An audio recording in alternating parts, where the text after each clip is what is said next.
Hi everybody, it's Dory. I am back with an update. It is Monday, March 19th, 2018. I had surgery on Monday, so I do try to update Mondays. It has not worked out that I have remembered on a Monday, but here I am. I remembered today. So I had vertical sleeve gastrectomy surgery on September 12th, 2016 with Dr. Darren Tischler in Hartford, Connecticut at Hartford Hospital. I just celebrated my 18-month surgiversary on the 12th. So that's 1 week ago. And my highest weight was 333.5. My surgery weight was 300.5.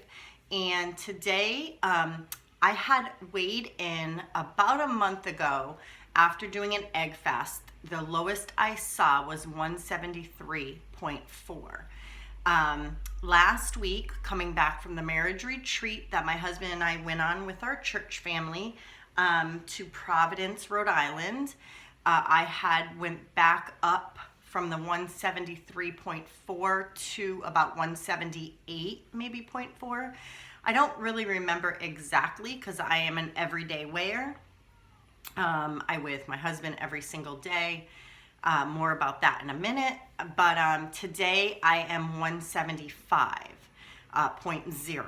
And so I had gained the weight and then I went down. I gained about 5 pounds. 5 to 6 pounds over the last couple of weeks and then going to the retreat. So now I'm down to 175 even. So I only have 1.6 pounds, I think it is. 1.8 pounds. No, 1.6 pounds. Excuse me, to get down to where I was about a month ago, which is great. The funny thing about weighing with my husband is about maybe 3 months ago or something, I had finally gotten down to where we weighed the same. I had gotten down to a pound or so less than him after the whole time we've been together. This year will be our 13th year being married. We started dating about a year and a half prior to that, so almost 15 years together. And the funny thing about it is once I had gotten below him, for some reason, we always say we are connected. My husband and I were definitely meant to be together. We are connected in such a spiritual and emotional level. And so the funny thing is, no matter what, we weigh the same thing every day. We eat a totally different diet, which I'll actually get to that in a minute. But we don't eat the same thing. We eat around the same thing, but never the same meal, ever. We just never have. But every single day I weigh about 5:30 in the morning when I wake up, and he gets home from work about 9:30, 10 o'clock in the morning. And so I'll tell him, okay, today you're gonna weigh, like for instance, yesterday we weighed 176.4. And so I said to him, okay, the magic number today is 176.4. And sure enough, he was 176.4. The day before we were 177.7, I think. Or 0.6, and sure enough, now today I've lost 1.4 pounds overnight, and I'm not sure that he will have also weighed that. So going back to the diet, so we have been doing keto. My husband has not had weight loss surgery like I have. He's lost almost 40 pounds. Just changing his diet. We started out doing the paleo diet a couple years ago, and that's how he lost the bulk of his weight. And then recently we have been doing keto. We do high fat, low carb, and moderate protein, sometimes real low protein. Well, keto for me worked for a few months. It helped me to lose, some weight, maybe 10, 15 pounds, but I have been fluctuating between the 173 to 179, down to 176, back to 178. And I really think it's from doing keto. I just don't think that it is all that it's cracked up to be, especially for bariatric patients. I think it works maybe to get us over a stall or something like that, but I don't see it being long term. And you know, I've watched a lot of videos. I've been on a ton of different Facebook pages. Dr. Eric Berg has a private invite only type page. It's about internet fasting and keto, and I actually got out of it because it was just, he didn't really go on there a lot. And although he's, you know, sent me messages here and there, and I've talked to him personally, he doesn't really make himself that much available in that page. People are like bickering back and forth, and they're not helpful or supportive, so I got out of there. But as I'm doing more research about the keto diet, I don't know that it generally works for people who have had bariatric surgery. I'm just seeing from following several people on YouTube to doing a lot of research that it's really not long term. Your body may feel healthy and you may have more energy and things of that nature, but it's not going to help you to lose weight long term. And so Irva, who I found on YouTube, I absolutely love her. She's amazing. She's 75 years old. She had the sleeve surgery about 7 or so months ago. She is amazing. I told her she needs to do an updated video just to kind of fill us all in. I text her back and forth every couple days, see how she's doing. But she recently went to the surgeon for a follow-up, and when the surgeon had heard that she was doing a keto diet, she adamantly told her to go back to the bariatric diet. And so that prompted me to kind of do research on my own and kind of do kind of an experiment. Because, you know, as we go on, you know, we're not going to always be stuck, you know, not drinking from a straw and not chewing gum and things of that nature. I know there's a couple of things that I will do for the rest of my life, which is I will never have a carbonated beverage. I will never have soda. That is a humongous no-no. I don't care who you are. I don't care what kind of surgery you had. That is a no-no. And you can hate me all you want for saying it, but that is a no-no. If you drink soda and you've had weight loss surgery, wrong. And the other one would be smoking. Cigarettes is a no-no for the rest of your life, only because, and this is not even just weight loss surgery related, but it's bad for you. It's killing you. So if you had surgery to try to save your life from dying of obesity, guess what? You got cured from the number 2 cause of preventable death in the United States, but you are killing yourself with the number 1 cause of preventable death in the United States, and that is smoking cigarettes. It's bad for you, period, the end. Hate me all you want. I don't care. I mean, it's wrong, and it's bad for you. And so why waste your surgeon's time? I know my surgeon, he's one of the top surgeons in the United States, and he absolutely will not perform the surgery on someone who has not quit smoking for a full year. And that is because he doesn't want to waste his time if you're just going to kill yourself with smoking.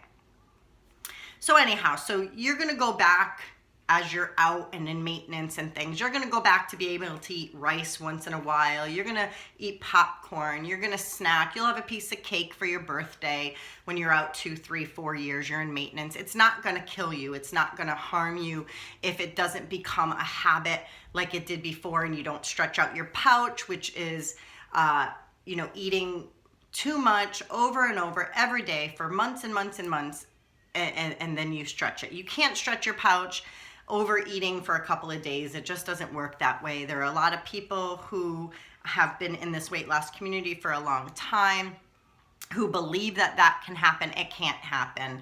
Do your research, people. It can't happen. The reset pouch test, getting your pouch back to when you were fresh out of surgery, doesn't work. That's not it's not feasible. You can't do that. Do your research. Go look at bariatric doctors on YouTube. Don't listen to people who are not doctors, who are not surgeons, who do not perform the surgery, who do not see patients daily for years and years and years. Please do us all a favor, because the stuff that's out there, the misinformation is ridiculous. Another thing too, that people are misinformed about would be using NSAIDs.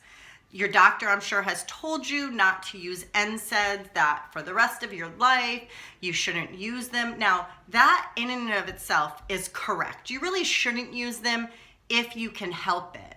But I'm going to tell you that there are some things in life that you need Motrin for, that you need an NSAID. Whether you have another surgery and they prescribe you with NSAIDs, they're going to do that because you need it. The risk far outweighs you being comfortable after having surgery. I fell down last Friday and I'm going to the doctor today. I am in excruciating pain. I am sitting in a way now on this chair that I'm not in pain at the moment, but if I try to move or cross my legs, my tailbone hurts awful. I cannot drive in a car. I cannot sit normal. I can't sit back. I can't bend down. Going to the bathroom is excruciating. Trying to just sit yourself onto the potty, I have kids, so toilet. It's excruciating. It's a lot of pain. But you're going to use NSAIDs. You're going to use Motrin. You're going to use different things that the doctor gives you. I am taking Motrin right now, 600 milligrams every 6 to 8 hours. I am fine. I'm not freaking out. Oh my gosh, my doctor's going to kill me because I'm going to get an ulcer from the NSAIDs. It's not, guys. That doesn't happen. If you choose to take NSAIDs every single day for the next 6 months, then you're at risk. But if you're taking NSAIDs for 5 days, 6 days, just to be able to get over the pain, and your doctor has prescribed this to you, the doctor has given you permission because the risk far is less than you getting comfort. Okay, so that out there, people are ridiculous when they're giving advice online, on Facebook, and these groups I'm in. Oh my gosh, suffer. You can never take an NSAID. That's hogwash. That kind of ticks me off, to be honest. The misinformation, miscommunication, craziness that's out there is atrocious, and it ticks me off, really. So anyways, so I have started not doing keto, like I said, and going back to the bariatric diet as of yesterday. So overnight I lost 1.4 pounds. I don't think that that's a coincidence. I actually think it's because I went back to what my body knows. I had a protein shake yesterday that I have not had in a long time. I had my protein coffee that Lisa, Mini-Me in Tennessee, does, and I thought it was a game changer, and I absolutely loved it. You just take a Premier Protein chocolate, is my preference. I pour it over ice, pour in 8 ounces of Starbucks Blondie iced coffee over it, stir it, drink it. It's delicious. I only had, instead of having 120 to 150 grams of fat yesterday, I had, 70 maybe. I had, I think, 80 grams protein. I had maybe 26 grams carbs. I finished the day out at like 1,600 calories. Not a big deal. They were good calories. Today I had, for breakfast, I had 3 Johnsonville maple flavored sausage. Those are 170 calories, 2 grams of carbs. They're really good. And then I had 4 strips of the nitrate-free bacon at Trader Joe's. And then I had 2 soft-boiled eggs. And so that was my breakfast. I'm full. I probably won't eat till probably sometime this afternoon. When I'm hungry again, it might be something small like sliced deli ham and maybe a string cheese. I'm not sure. I'm definitely going to have my protein coffee in a little while, but I'm excited to just get back to normal. It definitely is a mind shift and a mind change of what I've been teaching myself for the keto diet and intermittent fasting. I'm not really doing that now either. If I feel like I need to go back to it for some reason, then I will. I will say though, at 175.0, I put it into my weight. I have not shifted my weight all this time that I've gained and lost and yo-yoing, but today I did, and it popped me back to obese category 1, which is kind of disheartening, but I have to remind myself that I'm not defined by a number that somebody tells me, and in a 1 pound I'm going to be back to just overweight. So yeah, so that's my thing. Here goes my big cat, who never bothers me. Hello, I'm busy. Oh, if it's not the other 2 little ones, it's now going to be this big one. All right, come on, Miss Susie, come on. Oh, my fatty catty. She's a musher. Mushy. All right, so anyways, guys, that is it for my update. Yeah, so I'm just going to go back to the bariatric diet, doing my thing, and see how I feel. I have a doctor appointment today at 3:20 to have my tailbone checked out. They're probably going to send me for an x-ray. I don't even know what they're going to do, but the pain is excruciating. When I try to get up out of a chair, like when I'm going to get out of this chair, momentarily I am going to be in excruciating pain. The Motrin does not touch it. I'm at 600 milligrams, which is 3 pills. I don't know if he's going to give me something for pain. I have no idea. I've never had this happen before, but I will say that had I been still 333 pounds and I fell down those stairs on my tailbone, I think I would probably have to have gone to the hospital. That much weight on me, and putting that much weight on my tailbone, banging on 13 stairs, boom, boom, boom, boom. It was horrible.